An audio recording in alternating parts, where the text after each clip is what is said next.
भारतीय हवाई दलाचे निवृत्त सार्जंट संदेश सिंगलकर आपल्यासोबत आहेत आणि पाकिस्तानसोबत जी तणावाची परिस्थिती निर्माण झालेली आहे, भारताने जो एअर स्ट्राईक केला आहे आणि त्यानंतर जी संभाव्य युद्ध परिस्थिती आहे त्यामध्ये सेवानिवृत्ती घेतलेले सार्जंट संदेश सिंगलकर पुन्हा हवाई दलामध्ये जाऊ इच्छितात आणि त्यांनी हवाई दल प्रमुखांना तसा पत्रही पाठवलं आहे.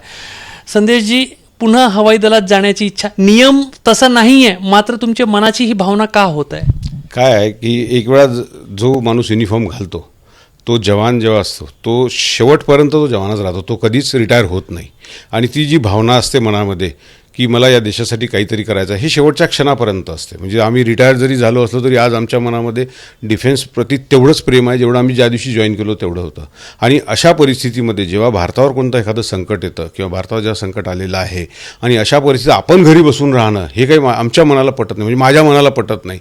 म्हणून मी भारतीय वायुदलाचे आमचे जे चीफ आहेत त्यांना मी पत्र पाठवलं की काही स्कोप असेल तर मी आजही देशाच्या रक्षणासाठी तिथे यायला तयार आहे, बॉर्डरवर जायला तयार आहे आणि माझं संपूर्ण उर्वरित आयुष्यसुद्धा तिथे घालवायला मी तयार आहे. कारण की ज्या गोष्टीसाठी आपण डिफेन्स सर्व्हिसेस जॉईन करतो, खरं म्हणजे आपण जे डिफेन्स सर्व्हिसेस जॉईन करतो, एखाद्या आपल्या देशावर संकट येत आहे किंवा युद्ध करायचं आहे आपल्याला, त्या गोष्टीसाठी आपण डिफेन्स सर्व्हिसेस जॉईन करतो. मग अशा परिस्थितीत ज्या देशावर संकट आलेलं आहे त्या परिस्थितीमध्ये आपण पुढाकार घेऊन स्वतःहून जर आपण म्हटलं की मला या देशासाठी मला काहीतरी करायची इच्छा आहे, तर मला निश्चितच वाटते मी खूप आनंदाने ते स्वीकारेल. तुम्ही हवाई दल केव्हा जॉईन केला होता आणि केव्हापर्यंत त्या ठिकाणी कार्यरत होते? मी 1988 मध्ये जॉईन केलं होतं आणि 2004 पर्यंत मी हवाई दलामध्ये होतो. म्हणजे कारगिलचं युद्ध आपण फेस केलं? कारगिलचं युद्ध फेस केलं. आज माझ्या लग्नाची ॲनिव्हर्सरी आहे 7 मे आणि याच दिवशी 1999ला मला सायरन वाजला होता आणि मी इथून कुठे फिरायला गेलो होतो तर माझ्या बॉसला सांगून गेलो होतो की मला काहीही विचार न करता परत बोलवा.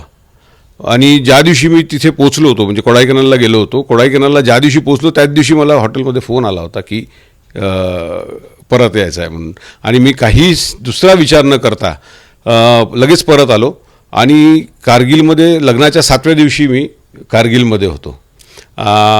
प्रचंड म्हणजे जवळपास 2 महिने मी कारगिलच्या युद्धात सहभागी झालो आहे. मी ज्या सिस्टमवर काम केलं आहे, माझं तसं कोर इलेक्ट्रॉनिक्स आणि टेलिकम्युनिकेशन आहे, परंतु मी स्पेशलायझेशन ज्याच्यामध्ये केलं होतं किंवा एक्स्ट्रा ट्रेनिंग ज्याच्यामध्ये केलं होतं ते आहे मिसाईल्समध्ये केलं होतं.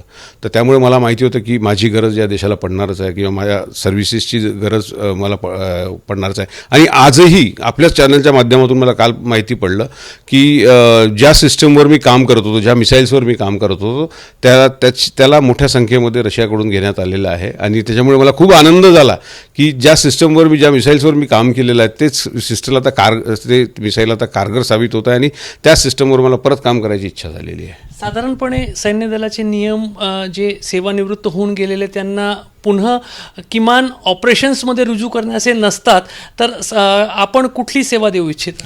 मी सरळ म्हणजे कॉम्बॅट ऑपरेशनसुद्धा मी करू शकतो, लॉजिस्टिक्समध्ये करू शकतो, टेक्निकल सपोर्ट देऊ शकतो. कॉम्बॅट ऑपरेशन्समध्ये म्हणजे ज्या मिसाईल सिस्टमवरून जी मिसाईल सिस्टम मी हाताळलेली आहे ती मिसाईल सिस्टम मला आजही पूर्णपणे पाठ आहे मी काय केलं आहे त्याच्यामध्ये. कारण की अनेक वर्षे त्या सिस्टमवर मी काम केलं आहे, त्यामुळे मला इत्थंभूत खडा न खडा त्या सिस्टमची मला माहिती आहे.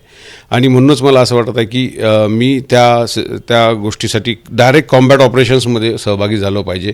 टेक्निकल किंवा ॲडमिनिस्ट्रेशन ते शेवटी तो याचा भाग आहे, पॉलिसीचा भाग आहे.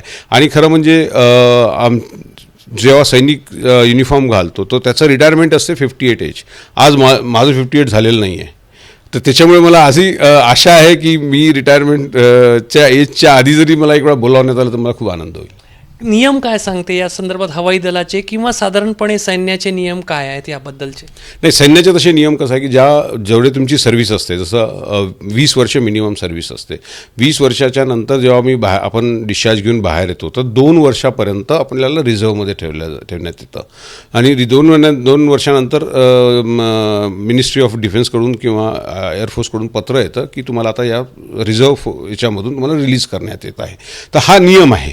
परंतु समजा जर मी सर्व्हिसमध्ये जरी असतो आज तर मला वाटते की मी वयाच्या 58 वर्षापर्यंत सर्व्हिस करू शकलो असतो काही कारणास्तव मला सोडावं लागली होती. तर म्हणूनच मला इच्छा झाली की मी परत आता रिजॉईन केलं पाहिजे आणि या देशाची लढलो पाहिजे. मी नियमानुसार असं घेता येते का सैन्यामध्ये परत बोलवता येऊ शकते? नियमानुसार नाही घेता येणार, परंतु ज्या आपल्या भावना जुळलेल्या आहे या देशाशी, त्या भावनिक मुद्द्यावरून मी त्यांना पत्र लिहिलं आहे की मला या युद्धात सहभागी व्हायचं आहे म्हणून. तर अनेक असे सैन्य अधिकारी आहेत ज्यांनी आपापल्या वेगवेगळ्या कारणांनी स्वेच्छानिवृत्ती घेतली, मात्र जेव्हा देशावर संकट येतो तेव्हा एकदा जो सैनिक राहिलेला आहे तो कायमचा सैनिकच असतो आणि ती भावना जी आहे देशावर जेव्हा संकट येते तेव्हा अगदी जागृत होते आणि त्याच भावनेतून संदेश सिंगलकर सुद्धा पुन्हा हवाई दलामध्ये रुजू इच्छितात. जरी त्यांना काही सहयोगी स्वरूपाचे कामं देण्यात आले तरी ते जाऊन त्या ठिकाणी करण्यासाठी इच्छुक आहे. मात्र जे नियम सैन्याचे आहेत त्यानुसारच त्या संदर्भातली कारवाई होईल. मात्र एक भावना जी एका माजी सैनिकाची आहे ती संदेश सिंगलकर यांच्या माध्यमातून आपल्याला परिलक्षित होते, ध्वनित होते. कॅमेरामॅन मिथुन आदमनेसह रजत वशिष्ठ, एबीपी माझा, नागपूर.